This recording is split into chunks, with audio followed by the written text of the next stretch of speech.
Welcome to You Be the Judge, where the content I share will be used against those who are out of pocket. This show is fair use. Stay tuned and get some game. Welcome to You Be the Judge. So today I'm going to talk about Ukraine. As you know, for a few years now, that war actually started before the one we're dealing with in Israel. And a lot of money got spent with Ukraine first. And what's been happening is, they're finding out there in Ukraine that they got a lot of neo-Nazi behavior going on out there. So a lot of our tax dollars is getting spent to actually fund these type of militias. So I'm going to go into that. I'm going to talk about, how our money is getting spent, basically, and how the government and how these politicians and how they let it double down on their word. So this content right here is from Obama 10 years ago when he was president. He spoke on Palestine and Israel about their conflict. And this is what he had to say about the Palestinians and what they deserve. And he actually doubled down on this fast forward to 2023. But tell me what you think about this content.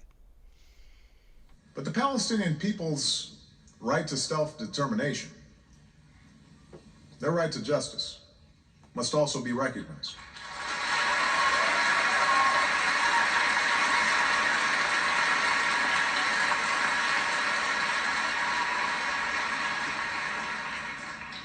And put yourself in their shoes. Look at the world through their eyes. It is not fair that a Palestinian child cannot grow up in a state of their own.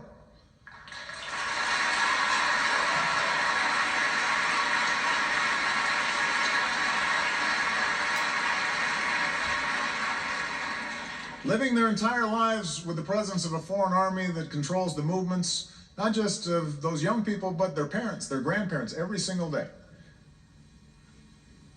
It's not just when settler violence against Palestinians goes unpunished.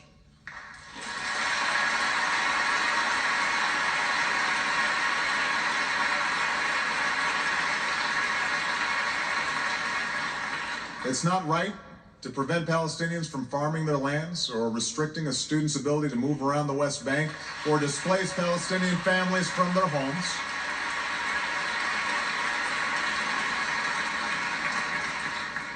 Neither occupation nor expulsion is the answer.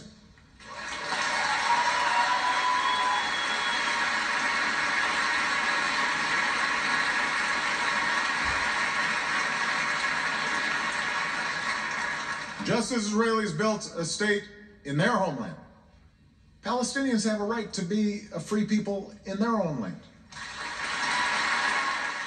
Okay, first off, let me clarify. I did not play this video for you to say, oh, Obama is supporting this, Obama's that. I played this video so you can see how all these other groups get acknowledged and how they get put on a pedestal, how they need a free society, how they need to live accordingly as a people. And when I hear these things, I look at America. I look at black people and I look at Obama, I look at Biden, I look at Trump, I look at all these people and how they're easily to support these right-wing people, these left-wing people, and how they deserve freedom of speech, how they deserve all these different things.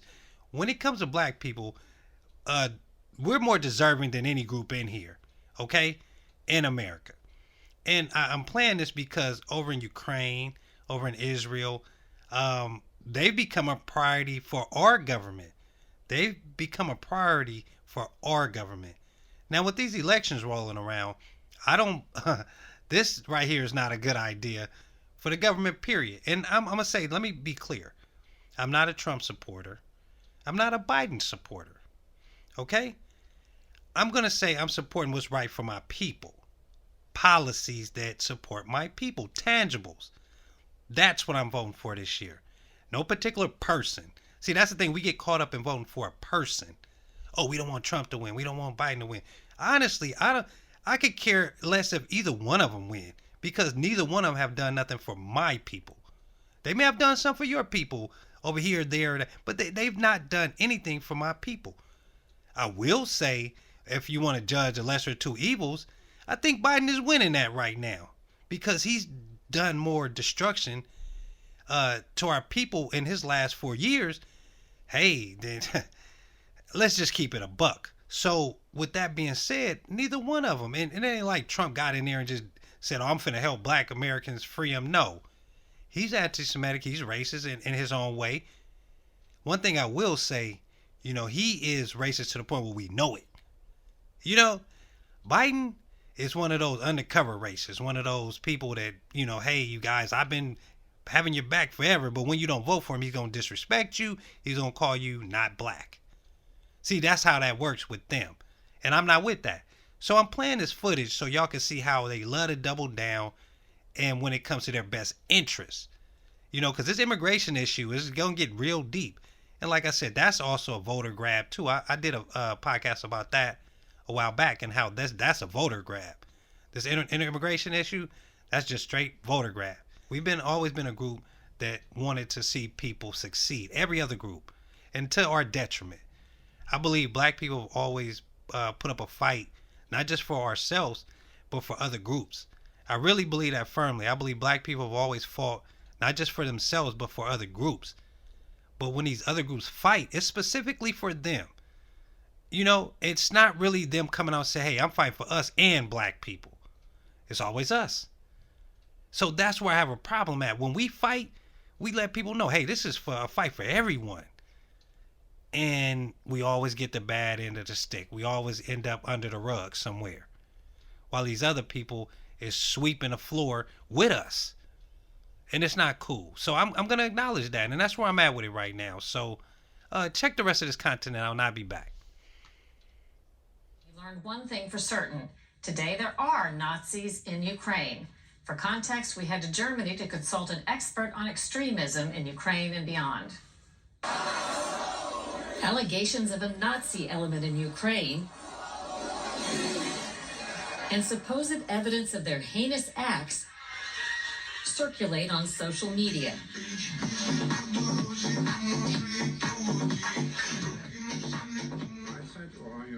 In Germany, I consulted an expert on right-wing extremism and a critic of anti-Jewish sentiment, Professor Haya Funke. Does extremism bloom when there is economic distress and a lot of chaos? Yes. Extremism is blooming when there are crises, as they are now, when there is war, as it is now. So Funke says Ukraine's Nazi history dates back before World War II to a man named Stepan Bandera, who collaborated infamously with the National Socialist German Workers' Party, or Nazis.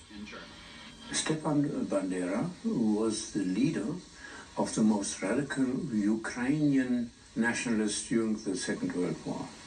And he decided, together with Nazi leaders, to fight against Jews, to fight against Polish people. Bandera is said to be responsible for killing scores of Jews in Ukraine.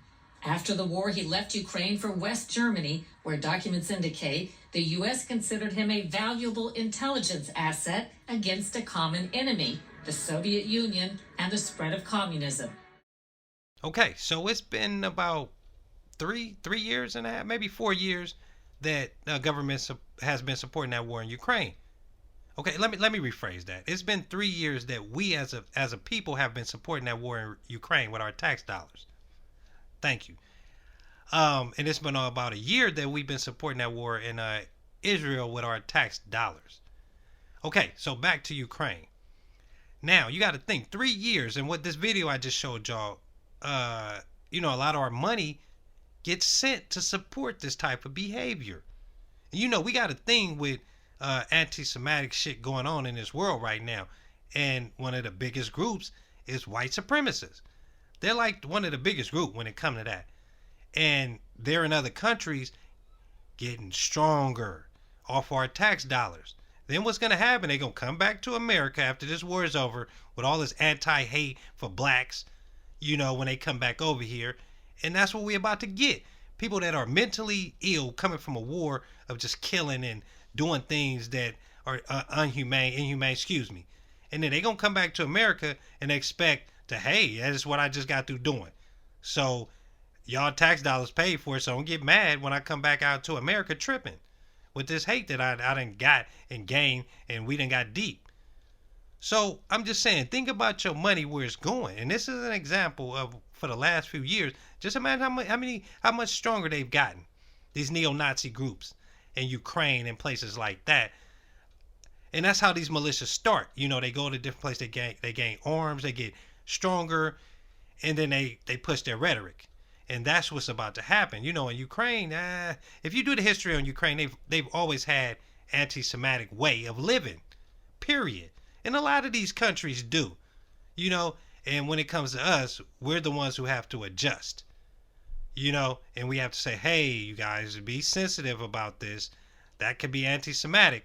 Be very sensitive when you say something to certain people or people in general. And that's, to me, is becoming a bias in this world. You're not giving a person an opportunity to say, hey, this is how I feel about this situation. Doesn't mean you're a bad person. Doesn't mean that you have to die right now. But this is what I feel about it. And that's what I think we're getting messed up at. That people think when you say something, oh, that person needs to die. No, this is just my opinion. I have a right to voice my opinion in America because I have to pay tax dollars in this country and deal with a society and try to practice pro-social behavior. Now, what this does is create bad cognitions. They talk about cognitive behavior. Just think about what these people are doing over there in these other countries. Just think of what they're doing in these other countries. And when they migrate or immigrate to the United States, they bring that with them. The anti-hateful, whatever group, when they come from over there and they immigrate to the United States, they bringing that with them. They bringing they baggage with them. A bunch of red flags. This person. In 2010, Ukraine's then President Viktor Yushchenko awarded Bandera the title Hero of Ukraine, a decision condemned by Russia, Jewish groups, and Europe, and later overturned in court. A more recent high-level Bandera admirer, Ukraine's ambassador to Germany, Andrei Melnik, removed from his post last July in a scandal after he defended Bandera's memory. So interestingly, it was Putin who said there were Nazis still in Ukraine. Was he right, though, that there are some Nazis in Ukraine? Yes, but he wasn't right because he generalized it. Okay, so this message right here can apply to everyone. I'm going to focus on my black people right here. So what I want y'all to do, I want you to go in your refrigerator. I want you to go look at everything that's in there and how much it costs you, as opposed to maybe a few years ago. What has Biden done to improve that to where your pockets are looking good and you able to fill up your refrigerator on a monthly basis? What has he done to improve that? I want you to go to the gas station and fill up your tank and think about a few years ago. What has Biden done to improve that? I want you to look at the news and see all the black people that are still being targeted by white supremacists. And I want you to ask yourself, what has Biden done to improve that? I want you to look at the economy. I want you to look at these public schools and the way our kids are being targeted. What has Biden done to improve that? Okay, so this is what I'm talking about. So we don't have to sit here and pretend like this guy just went out his way to focus on black people. We're not going to sit here and do that. But he can get up there immediately. I'm talking about no hesitation. We're going to support this. We're going to send all the money we can to support something else. While the people over here are like, wait a minute, bro. Come on now. You got all these immigrants coming in here. Then you just saying, we going to spend y'all money. Like, don't worry about it. We got y'all. That's basically what they said. And to black people, we don't even get that. We don't even get, I got y'all. We get, y'all better deal with this. Y'all been dealing with it for 400 years. What's another 200-300 years? That's basically how they think. Hey, you guys, you've been dealing with it for 400 years. What's another 5, 10, 20 more years? And that shit is over with. That's that old bootlick mentality. What they'll do, they'll tell us, oh, we don't have the funding, the budget. I mean, you didn't have to do no study. You didn't have to say, oh, we need all this to figure this out. Y'all immediately. And been sending money over there for years. It ain't like this just started, y'all. So I want y'all to remember that too. Google it. Do whatever you got to do. They ain't just start sending money to these other countries like Ukraine and Israel. This ain't the first rodeo. See, now it's gotten heavy publicity because the world is where it is right now. So you gotta think, people pocket watching, people worried about where their dollars getting spent. And this government, I'm gonna say the government as a whole, okay? They need to get it together, okay? And I mean, when I say get it together, they need to make it right with black people in America. This is a fact. This government needs to, even the anti-Semitic black hating people out here that all they do is hate black people for no reason. I'm telling you, man, these other cultures, man, they got a deep, dark secret that they make sure they keep wraps on. But us, we're so loving and opening the door to all these different groups, we get put on blast because we think we can trust these other groups. Hey, and trust only goes as far as you can see it. You understand? I hope that stick with you. Now, with that being said, black Americans, man, y'all need to wake up and understand, man. They got the bread to cut us our check for reparations. And if you care about your foundational black people in your family, you can say, oh, that was a long time ago. It wasn't. I'm sorry. I hate to tell you this, but when you read the Bible, you look at those scriptures like they happened today. You don't say this was such a long time ago. See, that's just the point I'm trying to make. You can't say that was a long time ago. Nah, I'm good on that statement. You know, they don't got no statute of limitations on murder, so it shouldn't be no statute of limitations on them cutting that bread for all the inhumane things they've done to black people. Slavery, okay? Reparations, cut the check. That's what I'm with. Fight Russia in the war, making for a complex formula. She insists that Nazi imagery, like an apparent swastika on a bracelet worn by Ukraine's Armed Forces Commander-in-Chief, symbolizes nationalism. We've seen pictures on social media that appear to be groups of Ukrainians with a flag that would represent Nazi support, and they look like they're all on board with that. In fact, yes, in Kiev in 2022, we saw in the marches, we saw black and red flags symbolizing the World War II forces that worked with the Germans. Why? Because it's a symbol of independence for them.